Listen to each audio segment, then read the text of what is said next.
Bellerin. All right, everybody, welcome to the latest edition of Saved by the Bellerin, the Arsenal football podcast or video podcast here on the Sports Talk Line Network. As always, I'm Raphael, joining you from the United States. And this week, again, the full London contingent. To my left is Ryan Clayton. Welcome, Ryan. Hello, mate. How you doing? In the lower square is Sam Parsons. Welcome, Sam. Hello, mate. Thanks for having us back. All right. And Dean Batchelor and right below me. Welcome, Dean. Hello, mate. Glad to be here as always. All right. Another week, another match for what we might term now as a Red Cross FC, Arsenal FC. Another disappointing loss at Brighton Hove Albion. What looked like 3 points going into the last quarter of the match became a disaster.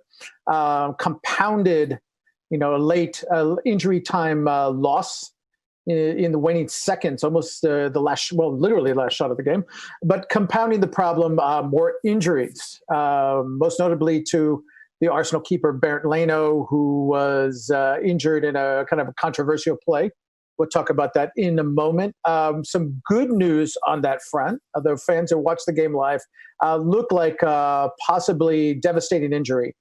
He was stretchered off with a cast on his leg, air cast on his leg, looked like networked here in the States, and I assume over in Europe did not want to show the replay initially, so everybody feared the worst. It looked like it could be a severe knee injury, and then word this afternoon that he may not need surgery and that the timetable may be only about 6 weeks or so. Still ends him for the run-in to the rest of this 2019-2020 campaign, but it does look like he will be fully fit for the start of next season, which is good news.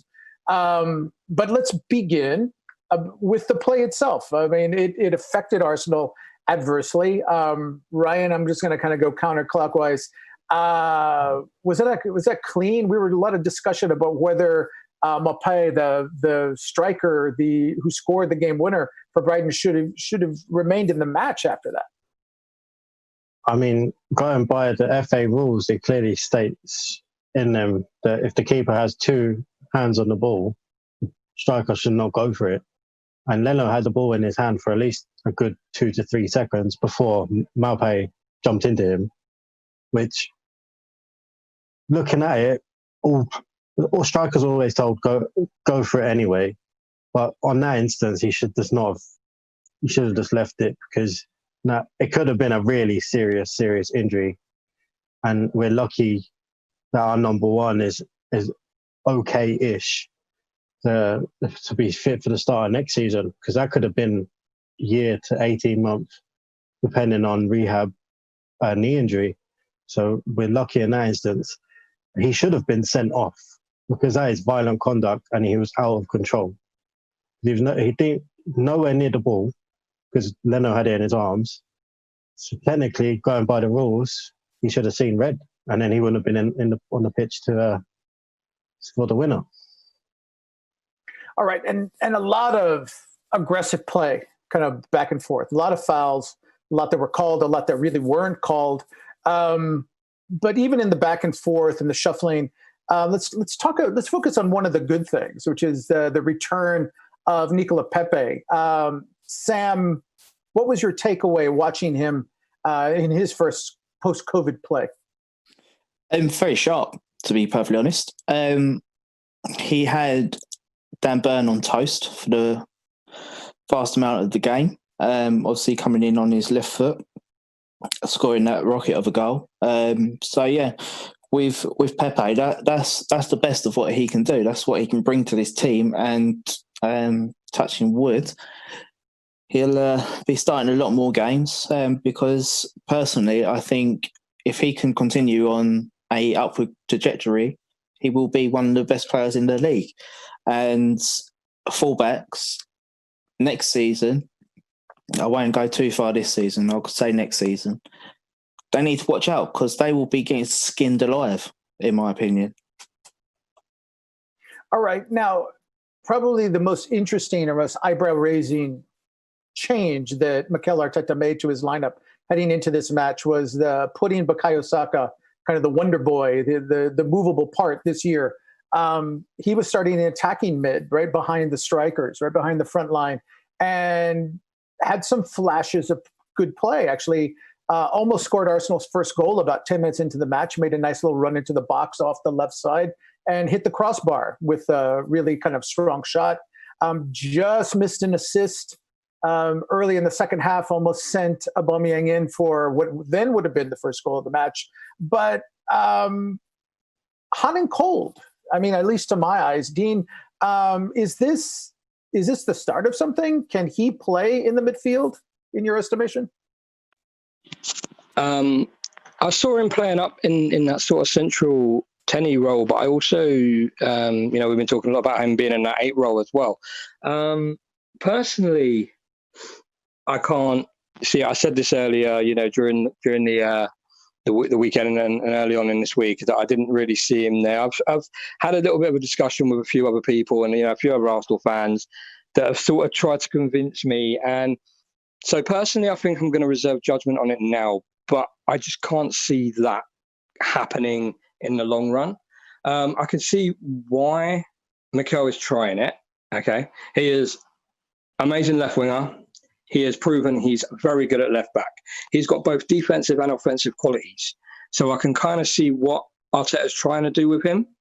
How he's trying to sort of, I guess, build his own brand with this squad. But I think it's just he is young. It's just another new thing to learn. And I say, while he is young, he can ingrain it into himself and he can learn these new things. Just for me personally, I don't know if I can see it in the long term, but I'll reserve judgment on that and see how he does. All right. Question for the three of you, just kind of rapid fire responses about this. In the run-up, in the January to March, the honeymoon phase, people fell in love with Mikel Arteta as the manager because he produced results. After the Chelsea loss, the team went on an unbeaten streak, won some matches, seemed to be growing into the role. People were in love with the new manager, loved the new direction. I guess one of the most disappointing aspects of this match, aside from the bottom line, aside from dropping the 3 points, was how quickly so many fans seemed to turn on Mikel Arteta and begin to question his capability. Last week, we asked the question on the pod, how big is this role? How big is the challenge that Mikel Arteta is going to face? But gentlemen, now it seems that some people want to now reframe this as the job is too big for him. Ryan, is that fair? No, I don't think it's fair at all, really. As your piece that you released the other day, you said he's playing with another man's groceries, or cooking with another man's groceries, sorry. And it's clear to see that this mess was left behind by Unai Emery, and Arteta's trying his best to fix it. And you can quite clearly see there's still cracks at Arsenal, and it's going to take a little while to fix them. And he's still a fairly new manager, fairly new into a first team coaching role. So I think we should give him time. I think we should give him the right backing. We need to support him all the way, because if we don't support the man in charge, there's positivity breeds positivity, as I always say. So if we're positively behind him, he can only breed positivity into the team, and that will bring results. But we've just been unlucky in the last 2 games. The first game, we lost 2 players in the first 20 minutes. Second game, we lost our best keeper and should have probably been 4-0 up before half time. So I think we should give him time, give him a transfer window to try and overhaul this mess that Unai Emery left. And I think it's a bit unfair, fans turning on him already. So, but Sam, he's not blameless. I mean, he made some questionable decisions, but how many of them are just down to the circumstance, and how many of them, he should have a learning curve as well, right? As with players learn him, but he needs to learn them, shouldn't he? Yeah, and I think all the substitutions come down to circumstance. Obviously, we can see what happens in training ground videos of what the club wants to release, but we're not privy to any medical records or what happens on the training pitch. Like if, say, a player was to get a knock. So if we're talking about Pepe in the Man City game, it came out after the game that he had a knock beforehand. So that's probably why we didn't see him then. But in terms of the squad that we've got at the moment, fans know that it's unbalanced. It's not good enough. We've got cracks everywhere throughout the spine. The substitutions that he makes are just purely down to circumstance, and again, player selections are down to circumstance. Would I particularly choose to start Guendouzi back to back in 2 games? No. I had a conversation with people on Twitter today as to why I don't think personally he's good enough to be starting in Arsenal's midfield, but it is what it is, and that's where we're at the moment. So in terms of just touching on your questions to Ryan, is it fair for Arteta, for fans to be turning on Arteta at the moment? And that answer is, as Ryan said, quite simply no, because until you give him probably 2, 3, 4 windows, he's not going to have his team. This team right now isn't good enough, and as you can be the best coach in the world, you're not going to get positive. Well, you're not going to get the amount of positive results of what fans expect. All right, so Dean, I'm going to let you kick at one of the questions that was popping up. One of the reasons, one of the blames that was tossed at Arteta after the match. A lot of people questioning, it's 2 what we called invisible men, and we're learning now, as I think as Sam hinted at, that we don't know as fans the full extent of what's going on the pitch, off the pitch. But 2 matches in, we still haven't seen a minute from Gabriel Martinelli, and we do need to talk about him a little bit. But also we haven't seen Mesut Ozil either. And is this reason to question the manager's judgment, or is there a hidden story here, backstories maybe that we just don't know fully?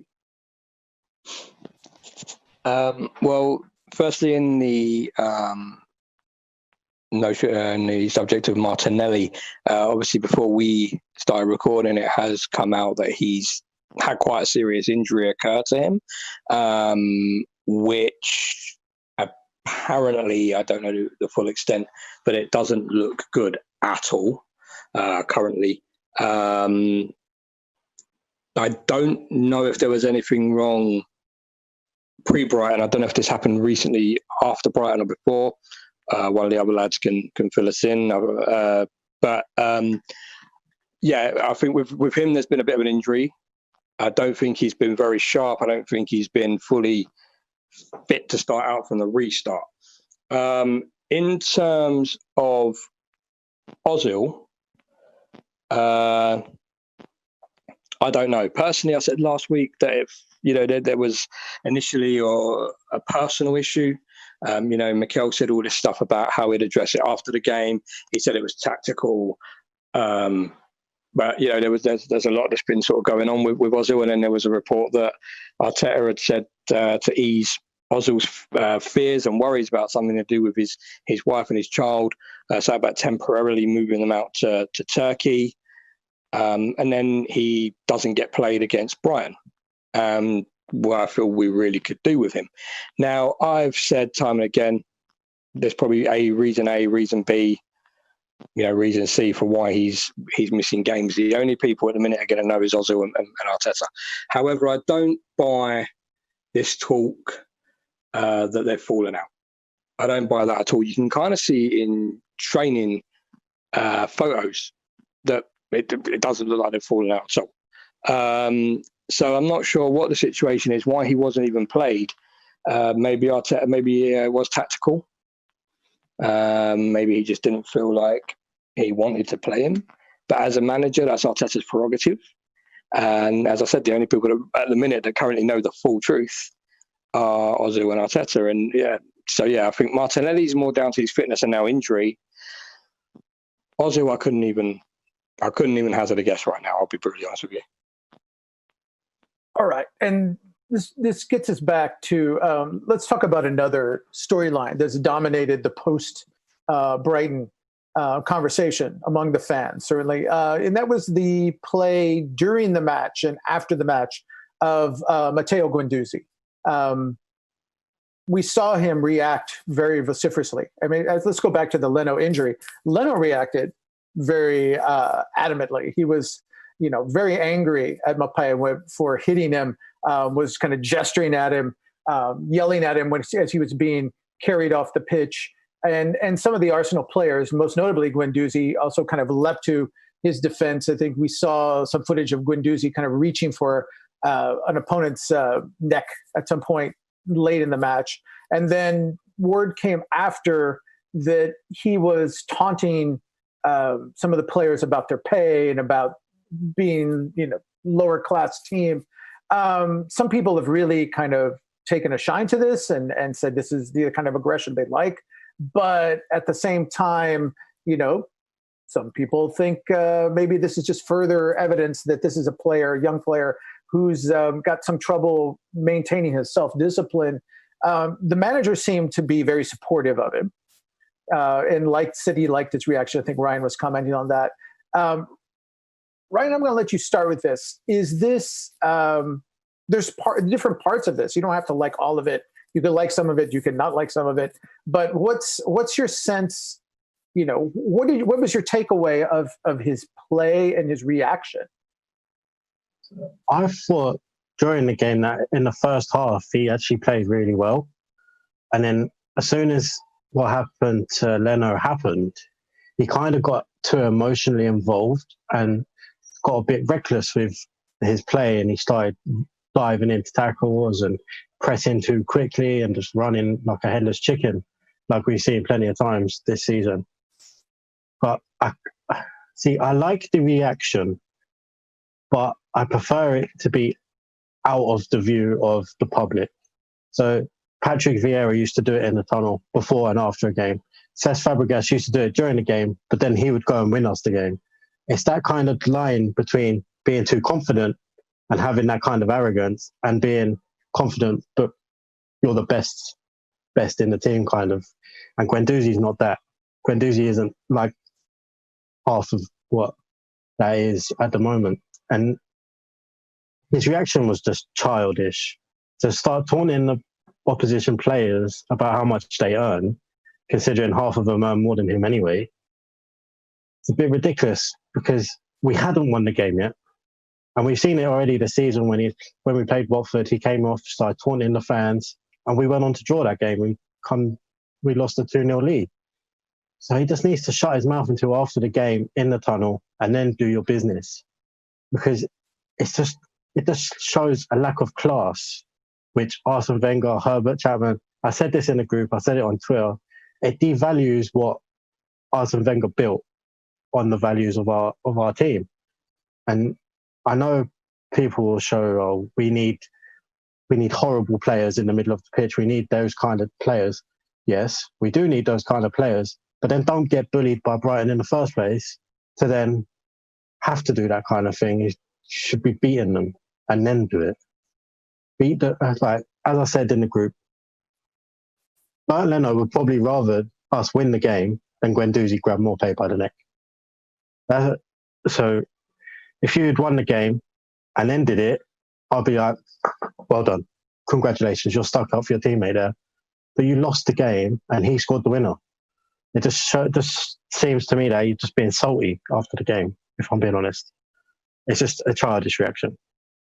All right. And Dean, I'm going to swing this back to you. This is not the first time that he's had, that his temperament has been brought into question, not just in matches, but we know when the team went to the Middle East for their working holiday, that he was spoken to, Ed, you had to pull him aside and talk to him about comporting to the standards, to the expectations that the club has for their players.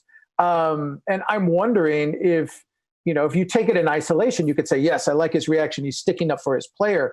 But then as Ryan said, we've seen it in other matches, but we've seen it outside. There's also been evidence that he's had confrontations in training.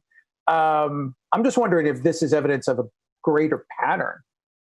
Have you seen it? Yeah. Okay. So, as you know, has been going on all day today. I've been having this discussion with a lot of Arsenal fans on Twitter. You know, I said I felt that, that what he's been doing right now, for me, it doesn't warrant what an Arsenal player is. It doesn't categorise what an Arsenal player is. And I've had people coming at me, you know, why am I so against it? Why am I so? But the thing is, people instantly assume I'm talking about him grabbing more pay at the end of the match. For some reason, a lot of people have got lost in this story and have missed sort of like the bigger picture here. As you say, you know, this now currently is probably the third time that he's had his attitude called into question by the club. As we go now, and we know that Arteta's apparently said that he liked the fight, the grit that Guendouzi showed in a way at the end of the match. You know, what goes on the pitch, he said, stays there. I can respect that and I can appreciate that. Arteta's been around players that have that fight, but as Ryan said, you don't do it at the end of the match after you've lost and the guy you're angry at has scored that winning goal. It does make you look like a petulant, salty little kid. Okay? Go up in his face when he hurts your teammate. Stand there and, you know, that is... Lucas Torreira did it when he first come. You know, little pit bull. You know, Keane and Vieira, that's a classic one. Look what Keown did with Van Nistelrooy, was it? You know, jumping up in his face when he missed that penalty. You know, things like that. That is the. I mean, even that was petulant. That was petty. But I loved that. And why did I love it? Because we knew that there wasn't going to be a comeback on that. Do you know what I mean? Guendouzi's attitude apparently has gotten so sort of standoffish now and so final that there are players that are even getting annoyed with him.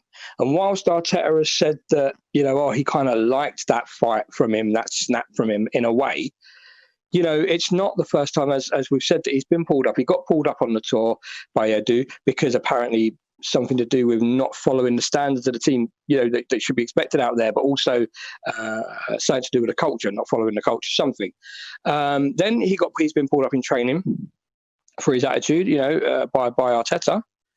And now there's this situation, as you say, and as Ryan said, he's talking about how other players are shit and they'll never amount to anything, and he makes more than they ever will when he's on par with one of the Brighton players and 6 more of them make more than him. And, you know, apparently that's not the first time he said stuff like that to opponents either. And as I say, there are players that are supposedly getting so fed up with him now, they're not even willing to use their time to take him under their wing and guide him. Apparently he's beyond that. He's so set in his ways with the way he thinks. And for me, that just doesn't cut it as an Arsenal player. And I know he's still young, but it's not like he's 15 in the youth giving it mouth. He's 21 years old. And he needs to remember where he was playing before Arsenal picked him up and show a bit of humility.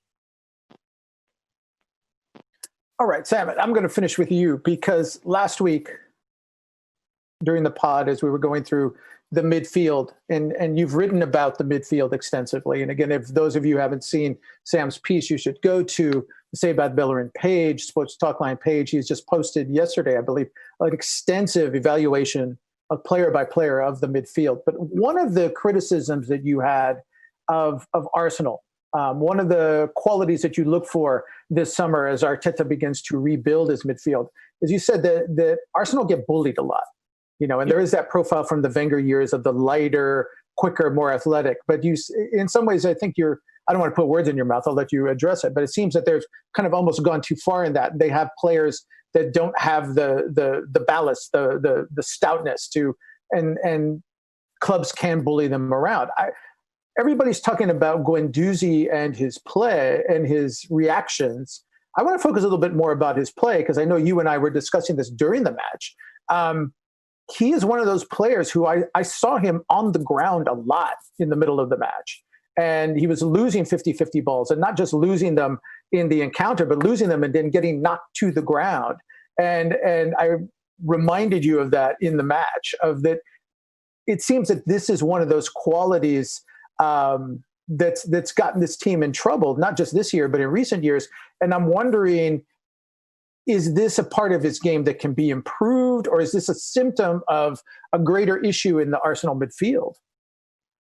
I think with Guendouzi, I'm going to start with him first and foremost. With Guendouzi, with the 50 balls, he will have, say, for example, he's got the ball at his feet. He will try and dribble out of trouble. When he can't see a way out, a pass or an area where he can dribble to, he'll get a little tap on the shoulder and he'll flop to the ground. And not being funny, referees are starting to wise up to that. They've wised up to it a lot this season. And it seems to be, he does it in dangerous areas as well. He kind of drifts off to the left or the right of the box. He's not fully on the wing, but he's within the channel.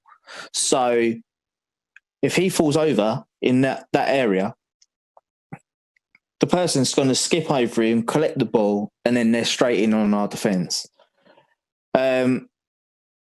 Another thing with Guendouzi is he's supposed to be playing maybe as the defensive midfielder, the deepest midfielder, but especially now with no fans in the stadium, you can hear the touchline screaming at him to get out of the back line, because every single time a team comes onto us, he instantly drops into our back line to make it a 5.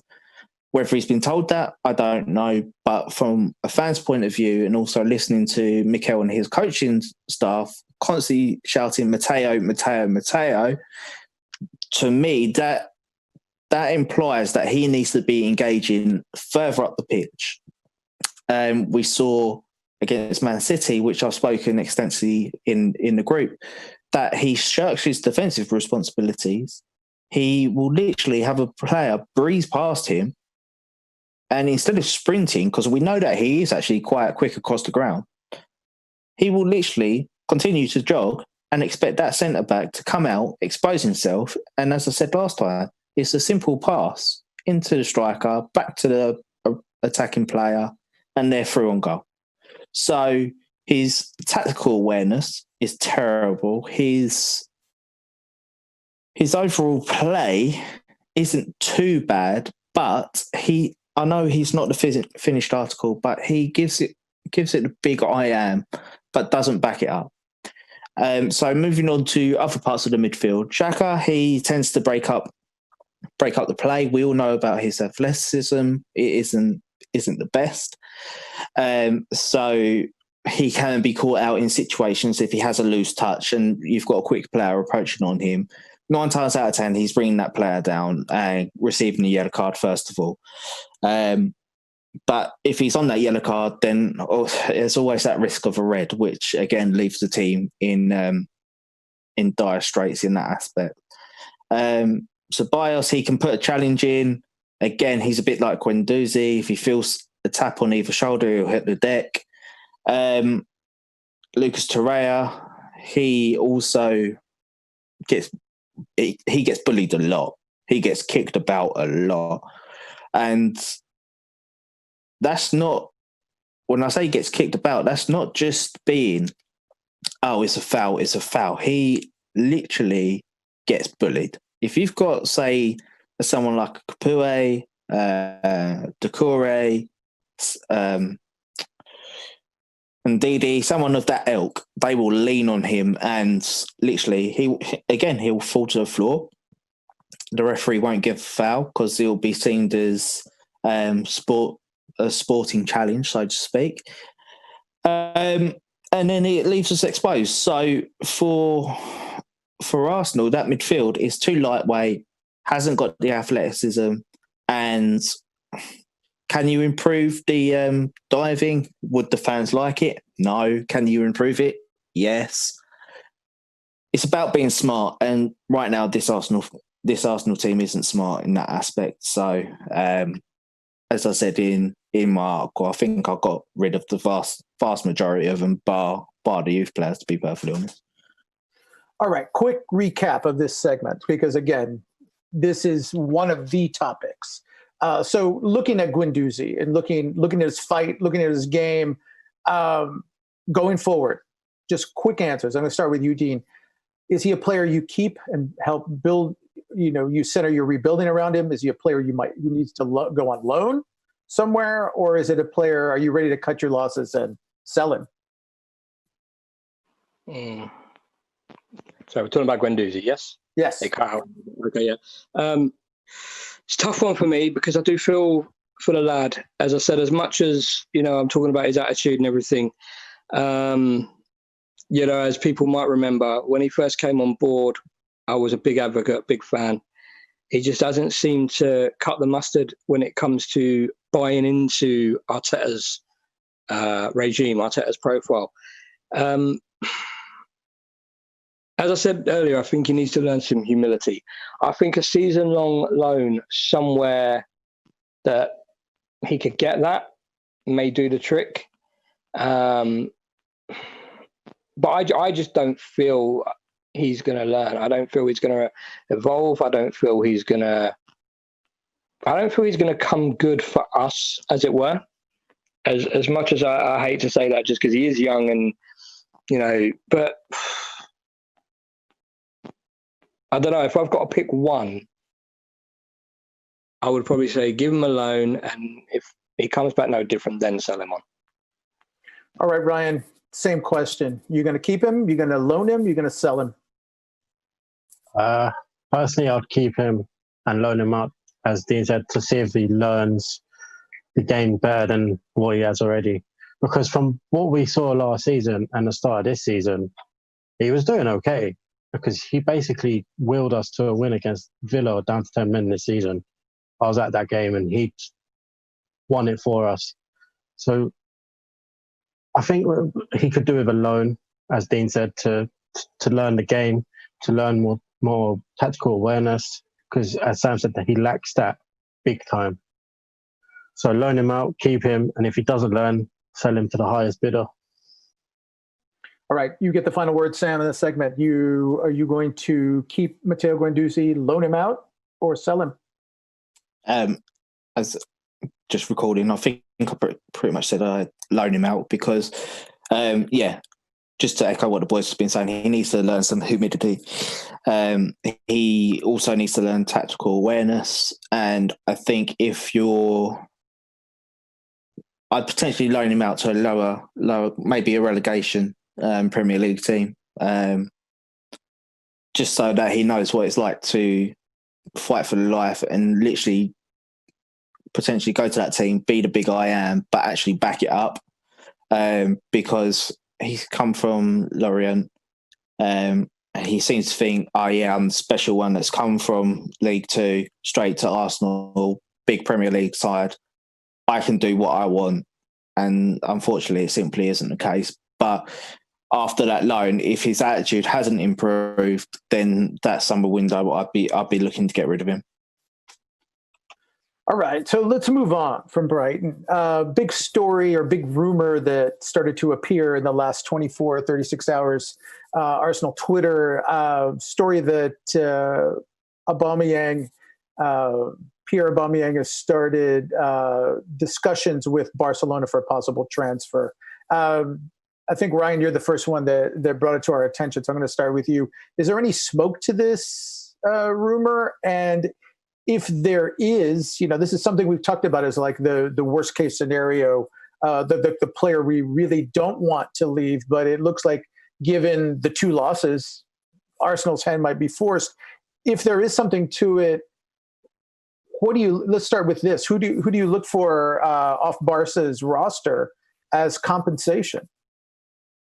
I think this could happen because Barcelona simply can't afford Martinez's release clause that Inter are so dead set on receiving.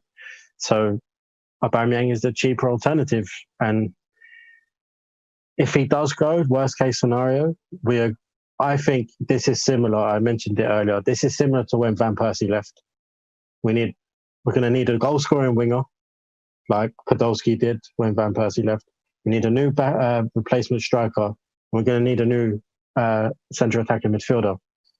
all of which who can score goals, because to replace his goals, we're going to need 3 players. It's as simple as that. You do not find another Aubameyang on the transfer market. It's just impossible to have that kind of goal ratio and goals per game, whatever you like, statistics. You don't find them in the dustbin, for what we would have to pay. We could just get 3 players. And I personally, I would sign the Lille striker Osman. He's played with Pepe before, so he knows him really well. I'd sign Justin Kluivert as a swap with Mkhitaryan for the left wing, and then you have Gabriel Martinelli, Saka, and Kluivert for the left wing. And I would ask for, I might be a bit asking for a bit too much here, but I'd be asking for Coutinho, Dembele, Semedo, Neto, and Umtiti for Aubameyang, because that's how much he's worth to us. He might not be worth that in the market, but to us, he's worth that much. So any one of them in a whatever order, actually, I'll take 3 of those just to cut it down, because it may be a bit too much. But I'd take Umtiti, Coutinho, and Dembele. All right, Sam, assuming there is some smoke, some fire to this rumor, does Barca have parts that can satisfy Arsenal in a swap deal? We seem to be in that world now, given the COVID market, given just the teams are losing funds because they can't put fans in the seats.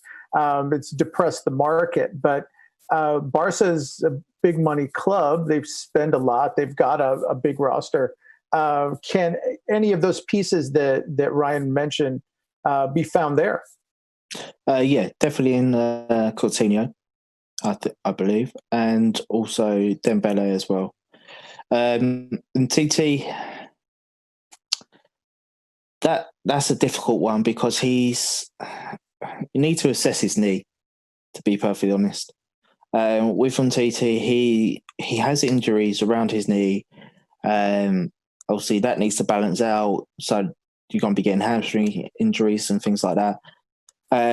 He's a brilliant player, absolute brilliant player on his day. If he was injury free, would I take him? Absolutely. But yeah, with Barca, the 2 that I'd go for instantly is Coutinho and Dembele. Obviously, whether Barca would see that as viable, I don't know. But if they don't, I wouldn't say we're in a position of strength, but theoretically, do we need to sell? No. I would make Aubameyang stay for the last 12 months of his contract. And I would say, look, you're here for the next 12 months. Put your best shift in. If you don't, you sit in the reserves. He's going to be 32 come the end of next season. So, is he going to sit there, rest on his laurels? I don't believe so. I reckon he'll give his best to try and get the best fee possible. But also, I'm also inclined to say that I think that he may be staying because he wants to be a legend at this club. But if he does go and leaves us high and dry in this mess, then unfortunately, it says a lot about his character, which shocks me and would shock a lot of other people. All right, Dean, similar question, but let's take both scenarios. Let's say he goes, or let's say he stays. Either way, you're dealing with a striker. He's 31 right now. He's going to be 32 next season. Arsenal really has to start the process of replacing him, whether sooner or later. And if they keep him, just starting to reload the striker position. And we've talked about Eddie Nketiah as being one of the pieces, as Ryan said. You don't replace a Pierre Aubameyang with one player, but being one of the striker options. Where would you look for the other ones? And again, a similar question to you. Barca has a lot of pieces. Is there anyone in there who could partially satisfy that? And let me throw a little curveball at you, because a rumor came out, or story came out today, that Arsenal approached Barca for their keeper Neto as a possible short-term replacement, or possible, complement to Bernd Leno, as people did not know about the full extent of his injury at that time. Just play with the pieces here and tell me what combination you would come up with. Okay, so in terms of the other striker side of things, first and foremost, obviously we're all talking about Aubameyang possibly leaving, possibly staying, but the club have said, obviously both him and Lacazette wouldn't go, but there's obviously the chance that one of them will go. So how I see it, I mean, if Aubameyang is going to stay, or if he's going to stay, I feel Lacazette will go. If he goes, obviously Lacazette will likely stay. But they're both, going on. Lacazette's going on 30, Aubameyang's 31. You've got Nketiah, a possibility. You got others like Bellerin, Therese, John Jules. But the way I see it, I feel you'd need to kind of bring in someone as well that's already sort of done not done the job, but sort of had that first team experience for a longer time, even if they're still a younger player. So I'd look at someone like Ryan mentioned earlier on, Victor Osimhen.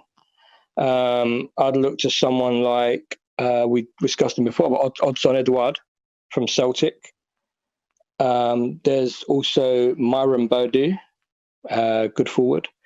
I mean, there are players that are sort of there and viable, I believe, to bring in and slowly sort of pave the way, I guess, in a way, for Arteta's own, own brand of own squad, if you will, own branding, that kind of thing.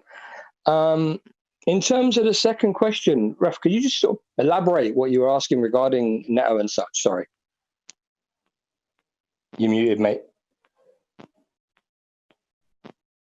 I was still muted. Ryan and Sam looked at the attacking options. And what I was saying is, they were saying that they might take, say, a Coutinho and, say, a player like Dembele, two attacking options. What I'm saying is, would you limit yourself to that and just say, well, maybe I could take Neto and a Dembele, or Neto and a Coutinho, and then look for my striker elsewhere? I mean, I'm just expanding the menu, the Barca menu. Okay, so I got that's, so regarding Barcelona and that sort of gap. Okay, so I mean, I don't, obviously we wouldn't be looking for our striker there, but forward line, obviously Coutinho, I'd definitely look at sort of trying to entice him. I mean, I'm a massive fan of Ousmane Dembele. I think I'd try and sort of entice. I mean, if they, as the boys have said, if they want someone like Aubameyang in today's market, he may not be worth that load. I mean, just to echo him, but to us, he is. And we don't have to let him go. And we don't, I do feel, especially with this whole kind of financial situation going on in La Liga at the moment, I feel we kind of, hold the cards, as it were. So, but I'd look at someone like Umtiti as well. I'd look at someone like Nelson Semedo. There's a couple of options you could kind of look at as well. Maybe say one from the front, one from the back. Neto, not so much. I know we've been linked with him, but obviously if Ben Leonard's only going to be out for 6 weeks now, I feel we can hold tight, obviously. But if we were going to get a backup keeper, I'd go with another one that we've been linked with, and that's Alphonse Areola. So I think I'd look at him more than Neto. So I think from Barca, I'd go with maybe Nelson Semedo if we weren't keeping Cedric, and probably Coutinho. All right, let's go back to new topic, transfer market. Let's just go back to the transfer topic, but different players. Today was the deadline for Prem clubs to announce if they were going to extend players who were still on roster, whose contracts would have expired under a normal season this week through the remainder of the 2019-2020 season. Arsenal had 4 such players who were in that position. Cedric, I think it was David Luiz, Dani Ceballos, and help me out with the 4th one here, gentlemen. Anybody want to jump in? But it seems that what I'm reading is from Mikel Arteta's presser today, that all four of these players, it's Pablo Mari, thank you. All four of these players have extended at least through the end of the season. And we're seeing conflicting reports on whether they were going to go on beyond. There's some reports from ESPN today that Cedric may have gotten a multi-year offer from the club, so it seems possible that he would go beyond. Obviously, some chatter earlier this week that Pablo Mari's transfer to Arsenal had been completed. The chairman of his Brazilian club had said that, so it seems that he might be staying beyond the end of this season into the fall. Let me start with you, Sam. Of the four, which ones would you look to keep beyond this year of those four? And, I was asking you, one of you just dropped this in, and apparently a story's come in that Arsenal is contemplating extending David Luiz for another year. I don't know if that's true or not. It just could be internet chatter. But again, who would you keep beyond this? And is it logical to keep all four of them even now? David Luiz, absolutely, just till the end of the season. We need to move forward from this type of defender. Quite simply, we cannot keep having calamitous defenders in this back line. So that'll be him, Mustafi. You can kind of put Papastopoulos in there as well. But yeah, we've got to move away from them defenders and have solid athletic defenders. So just going back to your question. So yeah, Luis, end of the season, then gone. Cedric, I would continue to have. Apparently he's got a 3-year deal on the table. It's going to be a bit complicated about that because, as Ryan said in the group chat beforehand, we need Southampton to extend his contract to the end of the season, and then we need to agree the loan till the end of the season, and then sign him on a permanent therefore after. Ceballos, I would keep till the end of the season. He is a good player. He's done okay for us. I don't really see him being a standout player. So, especially if Real Madrid want a £40 million transfer fee as well, for me, he's not worth that. And Pablo Mari, I think that he's already been signed as permanent, going by the Flamengo vice president's comments saying that the sum of the transfer fee will come out on balance sheets in the near future. So, yeah, for me, I would only keep Cedric and Mari. The other two can go at the end of the season once their loans and contracts are up. Dean, is there a way that Arsenal can mess this up? this 4-player combo? Yes, there is. It's Arsenal. I'm sorry, but we can. How would they do that? By taking Lewis permanently.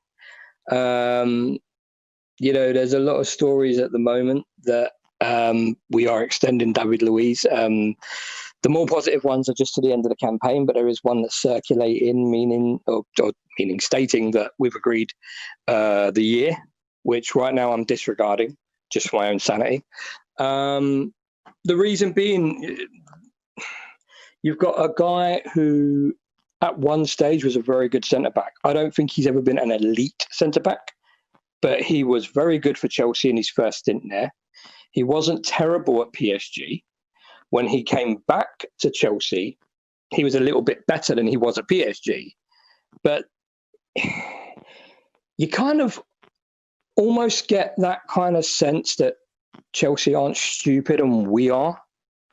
Going all the way back to William Gallas, Petr Cech, and now David Luiz, they all seem like amazing deals to begin with. Cech, don't get me wrong, I think a lot of the bitterness stems from the way he was leading up to leaving the club.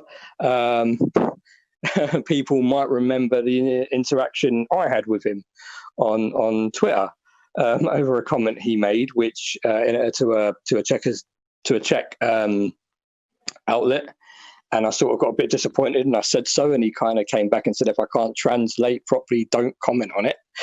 And it turned out I actually wasn't wrong after he left back for Chelsea. Anyway, but that's by the by. We're not talking about him now. David Luiz, no, I just don't think right now he's good enough to keep us staying afloat and to take us to the next level going into next year. In terms of having an experienced head, yes. But unless he's going to take the decreased wages that Benfica were telling him he had to take to go there, then I don't see why we should be keeping him on site like £125,000 per week when he's going to be putting in displays like he was at City.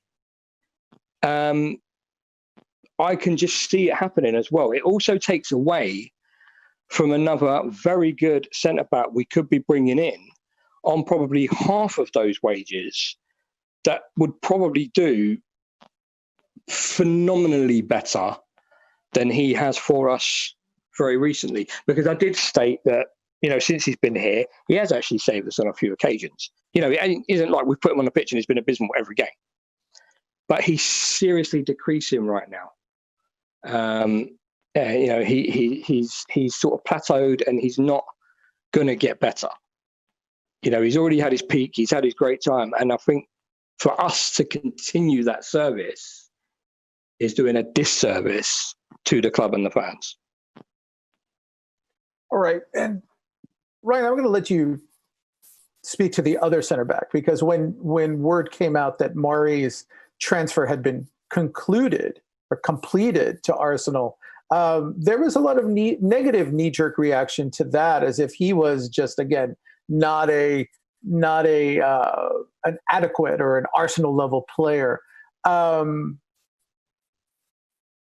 Is that a fair assessment to him? I mean, he looked to be, of all the players that he's the one player that Mikel Arteta did acquire in January. Let's start with that. The backline needs a full rehaul, but are we going to leave it to William Saliba for next year by himself to kind of rebuild this unit, or do we need players like him? I think it's unfair that the noise that he got on Twitter saying he's not an elite centre-back, blah, blah, blah, blah, blah. Well, he's not been brought in to be that elite centre-back. He's been brought in to fit pieces. Like, he's a piece around that elite centre-back that we will eventually buy. And I think it's unfair for fans to get on his back about it. And I think half of the stuff they were saying was very unfair, because he's a very solid centre-back. He kept the Liverpool front three quiet in the Super Cup. He came in, I think he got 2 clean sheets in his first the 3 games that he played for us. So I think it's unfair for fans to be disappointed about this deal, because the financial aspect of it is pretty cheap as well. Like, we paid a €5 million loan fee and then a $4 million permanent fee, which in today's market is a bargain for a 26-year-old left-footed centre-back. They don't come around that cheap very often. And as I said last week in the pod, that we need 5 great players and you need a team of good players around him. And he's a good player.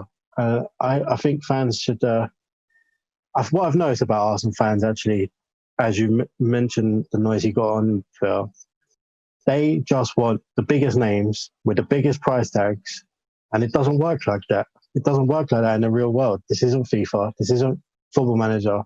We need these type of signings. Like Cedric, we need that type of signing, because he's going to make Bellerin better. Mari's going to make Saliba better, and vice versa. Competition makes better performances, and I can't see where the negativity comes from in these two, because they're not on high wages. They're not on.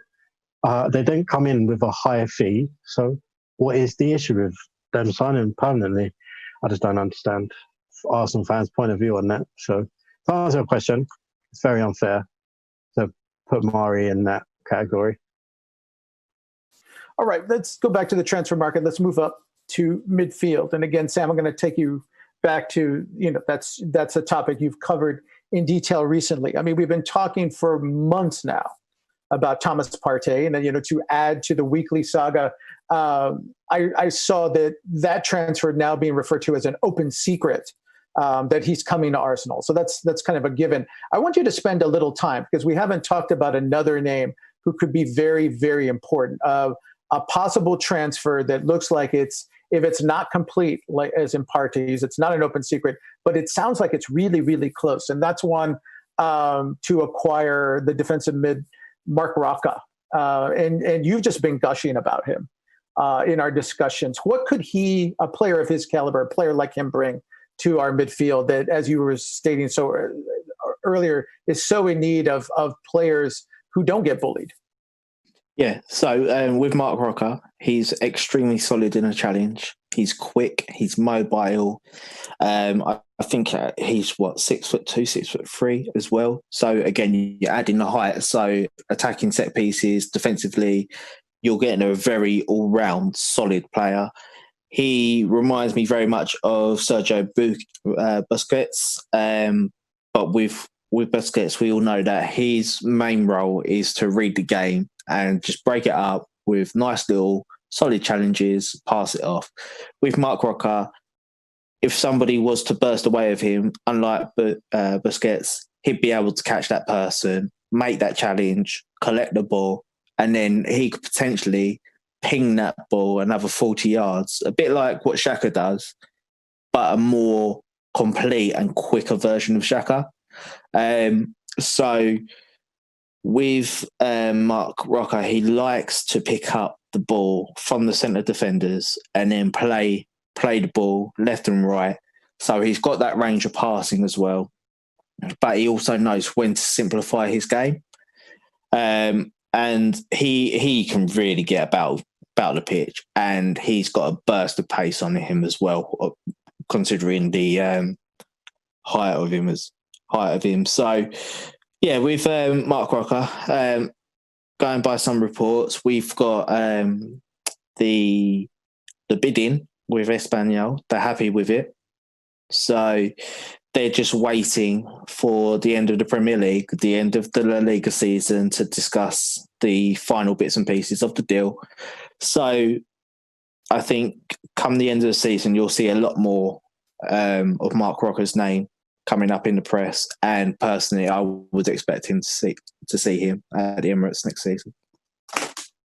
So just quickly, then I'm going to let Ryan take this. I mean, would you change formations to bring in a player like him? I've done a little research on him. It seems that he plays kind of as the sole defensive mid at Espanyol.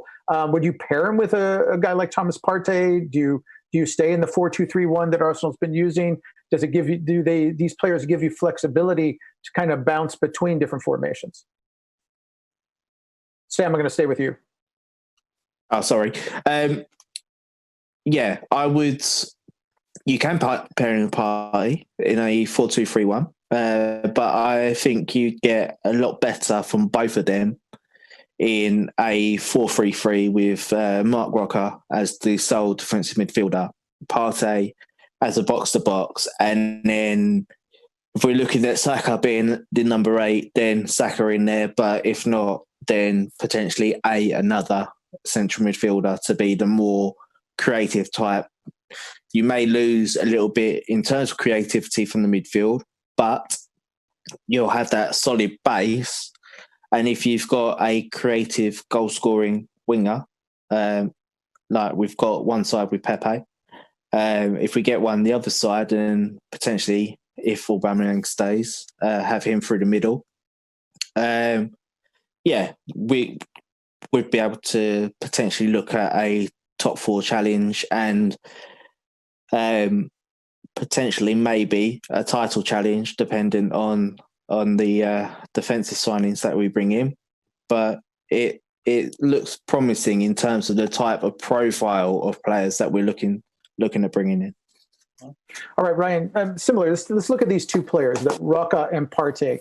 because again, you've been talking about them, kind of pondering that pairing as kind of the beginning, the remaking of the midfield, and it looks like Arteta's almost demanding a revamping, of just blowing it up and starting it over again. If you have those two as your starting points, as your starting players, can you play with a guy like Bukayo Saka in front of them? Would you go out and look for another player? Again, you mentioned Coutinho earlier. How different, we've talked about the profile that Arsenal is looking for in their center backs now, bigger, better on the ball. What do you think is the profile now, given these names? And how is this different from the Arsenal we've seen over the last, say, 15, 20 years under Wenger? I think if we're playing them two in a 4-3-3, we'll need a fluid number 8 that can play as a 10. And you know who I'm going to mention, because I mention him every week. For me, it would be Jack Grealish, because he can play left, 8, 10, can play everywhere. And I think he would be the fluid kind of ball carrier, goal scorer, assist merchant that we need.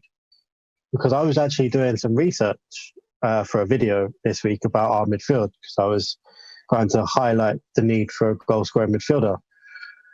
And I was shocked, astounded, if you like, about the number of goals and assists that have come from our midfield this season. We have 6 assists and 3 goals from our midfield, which is disgusting. I think Torreira has the most assists, and when you have a guy like Mesut Ozil, something isn't right there. So I think Arteta needs to change the way he's going to change the way we play. We've seen that in the last couple of games. We've played a 4-3-3 in both games. And I think the way Wenger played was he had a number 10, someone in behind the striker, whether that was Bergkamp, Ozil, Fabregas, those type of players. But I think we need to move on from that, because I think it was Dean that mentioned that, it may have been Sam, that was coming away from the number 10 position. So we need, as I mentioned, a fluid number 8 who can play in the 10 or on the left. And my preference would be Jack Grealish. All right. Dean, let's keep in the transfer cycle. You just wrote a piece about a Portuguese target linked with Kia Dropchin. I'm not quite sure if I'm pronouncing his name correctly. I think it's Joelson. Where might a youngster like that fit in? Obviously, he's got a high price tag. I'll let you expound on him a little bit. Is this a guy we should start thinking about in our summer plans? Is this a guy they kind of maybe try to obtain him and loan him back? Somebody you put on layaway, so to speak? What could he offer this club? Okay, yes. So it's Jolson Fernandez. You got it right. It just goes by Jolson from Sporting Lisbon. He's an under 23 player. He's only 17 at the moment. But obviously, with these kind of Portuguese, Brazilian players, they always seem to get that hype. Now, he's one of those that I feel deserves the hype from what I've seen. I know YouTube could make like my nan look good, and bless her, she's been gone for a long time now. But it's one of those, when you get these players, you just kind of look at them and Martinelli, for example, he's very young. However, as I said, he plays for the under 23 side, so I don't believe he's had a senior appearance. He plays on the same side as both Saka and Martinelli. So it's one of those you don't want to overload. I think if he was to come in, he'd probably start with Steve Bold, being overlooked by Per. He'd probably start with them lot. Same as Martinelli was supposed to. I feel obviously if he shows what he's capable of, he'll come up and train with Mikel and go from there. He plays on the left side, so left wing or left mid. He can also play up top. He's got a very high ceiling. He's very raw. As I said, he's only a teenager. He's very raw. Yeah, we as Arsenal fans are a bit too quick not all of us, but, a lot of us are a bit too quick to hype up the new guys being, connected to us, especially the young ones, especially ones that are like Portuguese and Brazilian.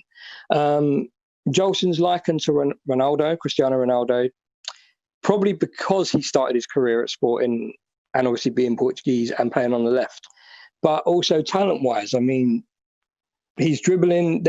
If you go to the Say by Bellerin Sports Talkline webpage, you will see the article I did on him. There is actually, it's not mine, so credit to whoever did it. There is a YouTube video at the bottom that shows what he's like. I mean, it's hard for me, here now on the podcast to explain what he's capable of, but just watch that, watch a couple of videos. I see him being like a Gabby Martinelli, whereas we're not sort of initially considering bringing him in straight away. But I feel that he will show, if we get him, that he's worth bringing into the first team quite early on. But how we'll fit him when you've got talent like Bukayo Saka and Gabby Martinelli on that left, that's anyone's guess. But definitely good. But again, you did mention he is represented reportedly by Kia.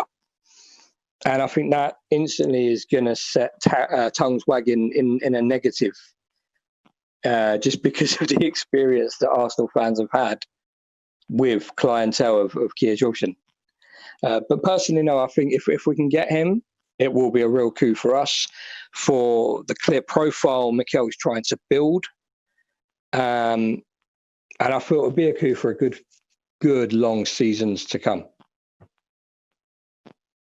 All right. A lot to discuss, a lot to think about for the next season, but let's keep it here. The results have not been exciting or pleasing, but there is a game coming up very soon, 2 days against Southampton. Arsenal look to finally get it back on the winning track.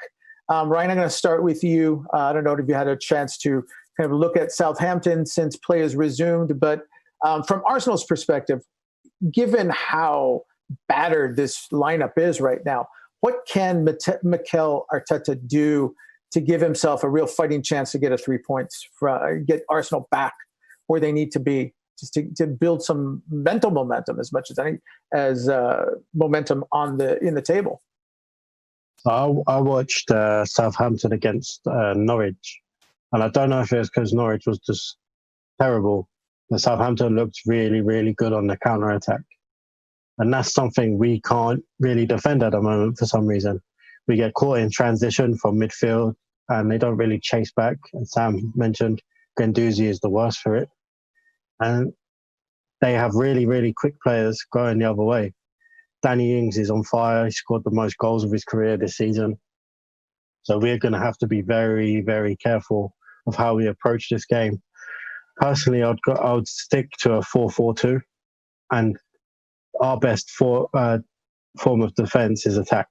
Just go all out, not all out attack, because that would be ridiculously stupid, but we would have to keep the ball as much as possible away from their front three, because Redmond, Ings, and I forget the guy's name on the right, I think it's Armstrong, they are seriously in form at the moment, and I think all three of them scored against Norwich. I was doing a bit of analysis, and their midfield are very good as well. They're very strong on the ball. And that's another area at the moment where we're weak. And Arteta said that Xhaka is back in training, but he won't be ready still. So I'm kind of worried about how things are going to go. I'm not very confident about this game because it's another bogey team that we just can't seem to beat at their ground. And yeah, so I'm not very confident about this one. Given all of these problems, Sam, should Mikel Arteta? We haven't talked about how many players are outgoing, but they're going to be a lot outgoing. Given that, if you look at the roster right now, you have to, and you start thinking, how many of these players am I going to have in the fall? Should he already be looking to build to start next season now and start? I mean, he's already seems to be starting that, trying Saka in the midfield. Might we see more experimentation like that in this match and in subsequent matches? I think that you've got. It's a difficult question, but I think that definitely you have to look at this as a fine line. Do you, as a club, financially, do you need Europa League? Possibly. Are we still in a position to get Champions League via fifth? I believe we are, but we literally would need to win every single game. Obviously, with the injuries that have happened, we're kind of having to experiment with the players that are here. Because as we've talked about numerous times before, we've got such an unbalanced squad. So I don't think that we can get the momentum, to be honest with you, to continue for the top four. I think Europa League is going to be the more realistic target. And I think that if you want to start on a strong foot for next season, get the players that are going to be here in the system to facilitate next season. So if that means risking Europe, and if that means experimenting, I'm all for it. And if that means more youth being promoted into the first team, I'm all for it, because the players that are here and the players that are outgoing, we've seen over the last two games, they've not been up to standard. And so if youth are going to come in, take their place, if they make a mistake, can't get angry with a youth player making a mistake. But if an experienced player comes in, makes a mistake, we know that it's just the same old. And to be honest with you, Arsenal need to get out of the same old rot. Get to the summer window in some type of good form or a good league standing, so to speak, so that we can really have an assault on the transfer window. All right. So, Dean, I'm going to give you final word this week. Similar, we're all frustrated. Everybody had so much hope, so much anticipation about the condition of the club, and it took only a week for us to see it all of our best laid plans, our kind of mental gaming just kind of go up in ashes. What do you want to see? Do you want to see the kids play? Or do you feel there's still some fight left in some of these veterans, and that maybe Europa is attainable? We went into this restart so positive and thinking we as a club had sort of maybe done the most out of all the Premier League sides leading up. We had the fittest players. Was it three of the top seven, with the hardest runs and the most runs and the most covered areas and all this.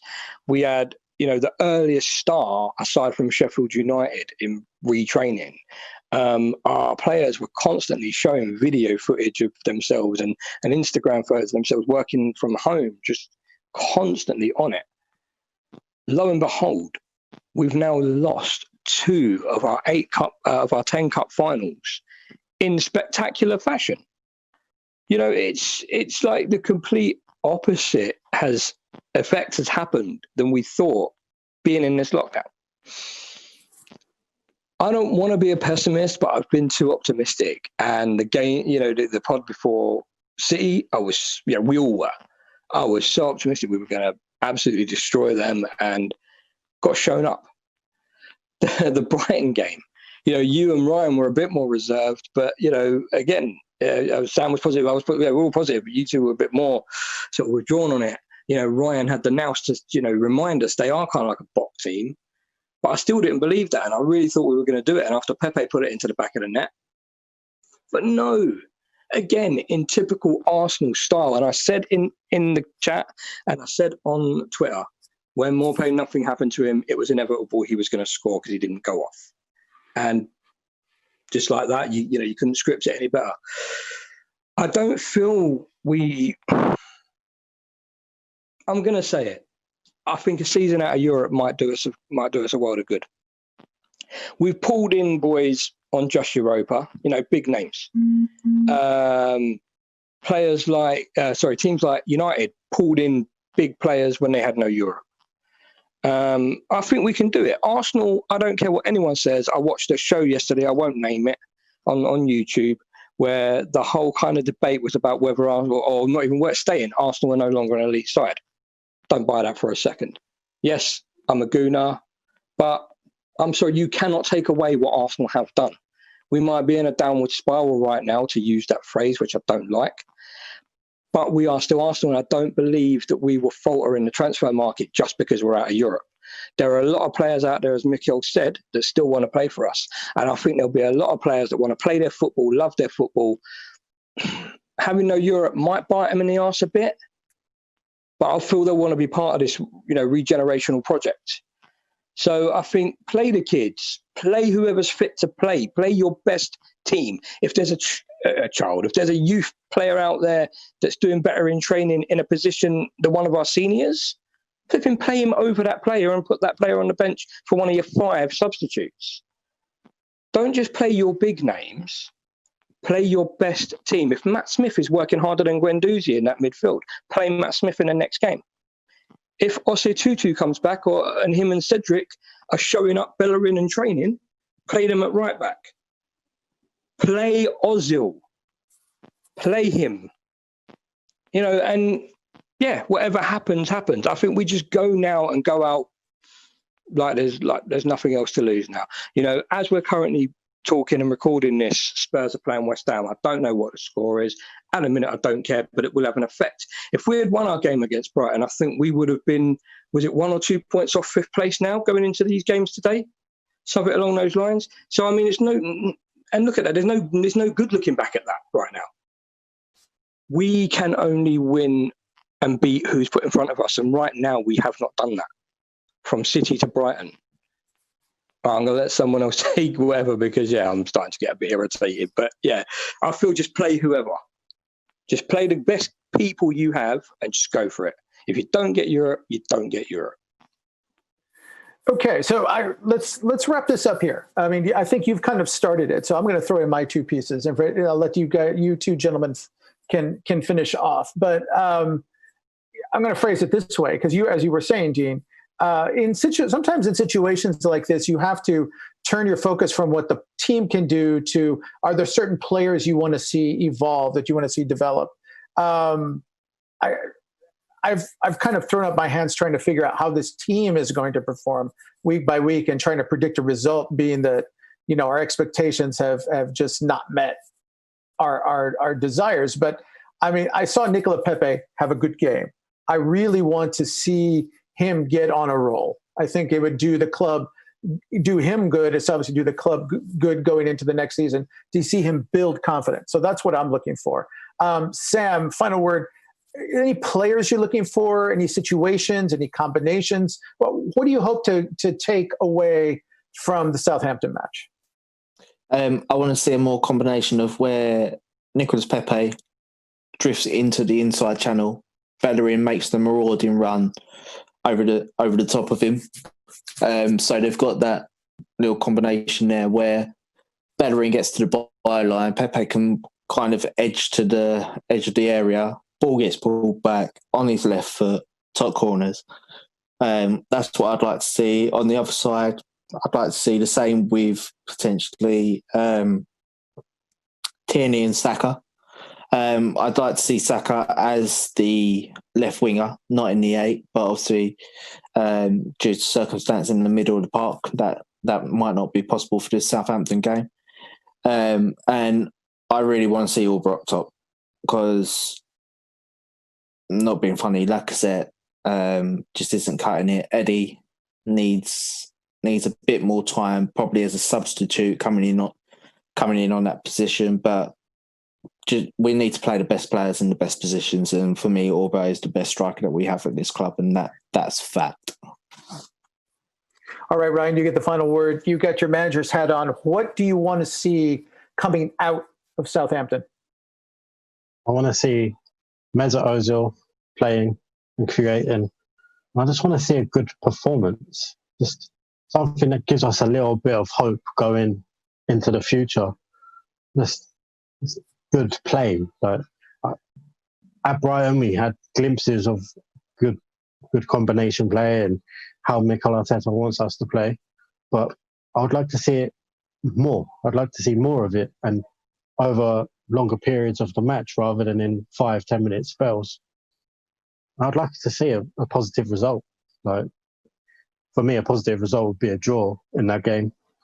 But anything positive out of that game, performance-wise, result-wise, and I'd like to see Aubameyang through the middle as well, because I know I've been an advocate of him playing on the left. But I do think I'll throw a statistic at you. Arsenal have won 4 away games in the last year. Aubameyang started up top in all 4 games. So I'd like to see him through the middle. I'd like to see Ozil playing. I'd like to see Pepe playing. And I want to see Bellerin back to normal. I said it in a group before we came on. Bellerin does not look like his old self. He's not making the forward runs anymore, and quite worrying. So I'd like to see a normal Bellerin as well. All right, just snap answer. Just to wind it up. I'm going to stay with you, Ryan. Prediction for the final score line. 1-1. Sam? 2-1 Arsenal. Okay. Dean? I was actually going to say the same as Ryan, 1-1. All right. I'm going to say 2-2. All right. And on that kind of, I don't know, we call it neither optimistic, neither pessimistic, hopeful tone, we wrap up this episode of Saved by the Bellerin. We want to thank all of you out in Pod World, whether you're listening to us, whether you're watching us, for joining us. Tell your friends. You know, we're building this. We're taking the long view here. We're bullish on the club, and you know, we're not going to step away. We are supporters, so we know you are too. So for Raphael, for Sam, for Ryan, for Dean, say goodbye to you, and see you next week. Good night. Saved by the Bellerin is a sports talkline production. This pod features work by Dean, Raphael, Ryan, Sammy, Marissa, and Freddie. Music is provided by Purple Planet Music, which can be found online at www.purple-planet.com. Thank you for listening.